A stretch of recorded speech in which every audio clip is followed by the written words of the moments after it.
Kicking off Pride Month with a movie that doesn't identify as anything, but we accept it as one of our own. If you've never seen Interview with a Vampire, I'm going to tell you to go read the book, or if you don't know how to read, or if you don't enjoy reading, go get the audiobook.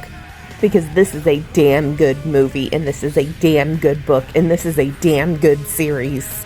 But if you don't want to do any of that, I'm going to go ahead and spoil the whole story for you, okay? Tom Cruise is a handsome vampire, and then he turns handsome Brad Pitt into a vampire, and there's like a relationship going on, and when the relationship starts to not work anymore, mostly because it's abusive, okay, they decide to bring a child into the mix, because that fixes relationships. It doesn't.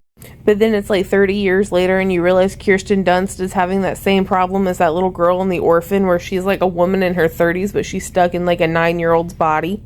So that becomes a whole bone of contention, and then they decide they're going to homicide Tom Cruise and feed his body to alligators. And then they went over to Europe, where they meet like this weird cult thing going on. We don't understand. It's better than the Volturi, but not by much. Okay, the weird cult run by Puss in Boots decides they're going to homicide Kirsten Dunst because she homicided Tom Cruise, and she turns into ash, and then it gets really sad. But then you find out Brad Pitt goes back to New Orleans, and then Tom Cruise is there again. By the way, the whole thing is an interview, if you didn't get that part. The end. So this whole film gets a 4 out of 5. I'm taking an entire star off for the two actors in this movie. Don't get me wrong, they were absolutely perfect in this movie, but I have bones of contention for 2 of them. And considering this is my page, I will rate them as I see fit. The first half star taken off is for Tom Cruise, because he knows what he did. You know what he did. The second half star is taken off for Brad Pitt, because I don't care what his IMDb says, there is no way he anticipated on ever becoming an actor.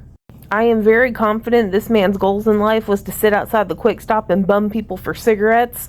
And then a bunch of people found out that he will do odd jobs for money, and they were like, hey, let's be in this movie. Hold this scythe, swing it around. And he's like, okay, I'll do it for $5. And it kind of spiraled into this acting career even he didn't know he was going to have. And I'll make my point. For like 9/10 of the movie, he does this face. He has the blank stare through most of the movie, and he just delivers his lines. We just found out he can like swing stuff around and do his own stunts. But in conclusion, I would like to make a point. If your storyline is on point, and your script is on point, then your special effects can in fact be ass. Because at least it's coherent. Also, what brand of shampoo was everybody using? Because I need some recommendations for this.